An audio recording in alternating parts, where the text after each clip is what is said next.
I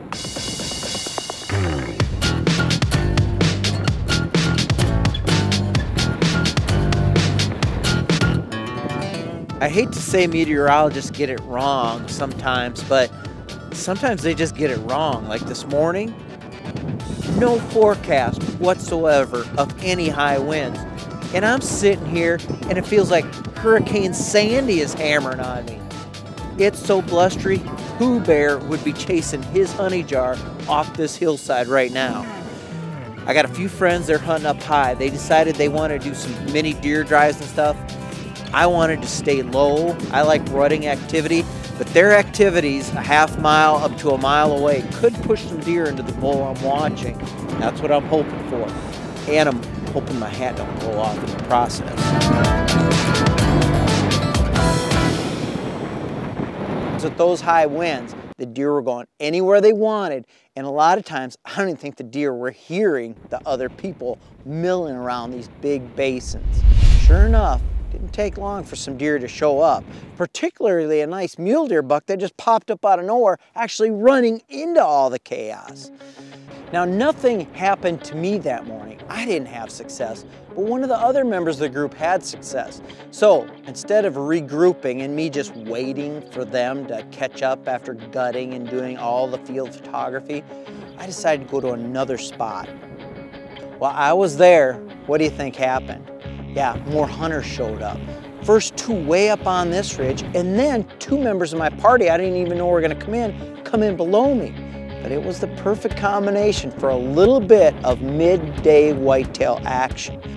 Soon, whitetails were flagging. They were coming my way. More deer. 1, 2, 3. And one of them was a buck. I barked like a coyote. That deer locked up solid. I had the perfect shot, but not the perfect rack. But unfortunately, when the action started to slow down, it was one big buck short of making Mark happy. I just had not seen a buck that was worthy of putting my tag on yet. Now, the group decided to move up the hill. I decided to make a swing around and maybe get in front of them. When I got behind the hill and out of sight, I had the surprise of my life.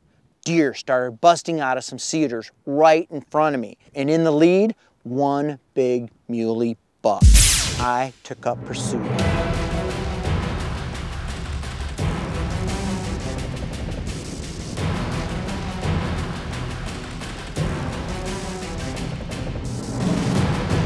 They were jogging, they were trotting, they were moving, and so was I. I went into high gear, down the next draw, up the chute where they went up, got up on that next ridge, spotted them again.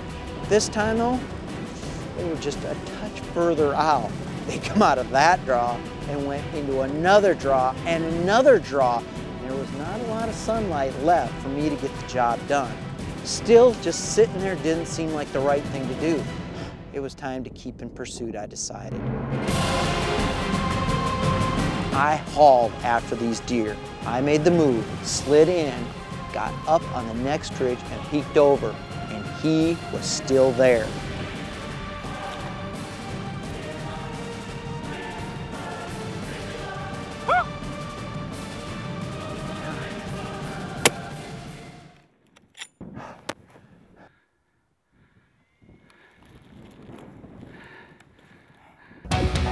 I don't think we got to check him. He is down. He went down hard. Look at that. Big front main beams. Nice 5x4. Tribal mule deer. Look at the front forks on him and nice backs. Real dark horn, chocolatey. And we are in a time crunch. This was a short hunt. But this is what you look for. It's a good representative, mature buck. And I think we found it right here in the prairies of South Dakota. I got a horrible job ahead because it's getting dark, but who cares? We've got a nice buck like this on the ground.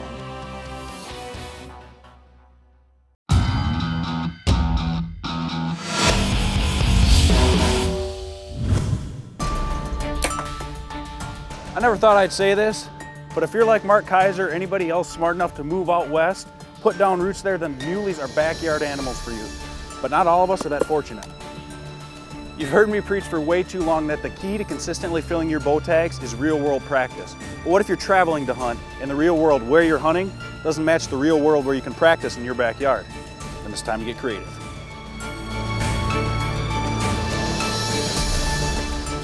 Now, the biggest hurdle a tree stand whitetail hunter needs to overcome when heading to muley habitat is learning to judge distance on hilly terrain and learning to do it quickly.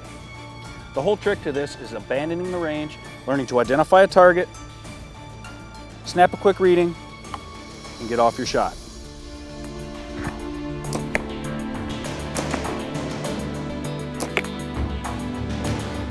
If you're serious about adding some muley antlers to your whitetail bone collection, then you've got to make it real.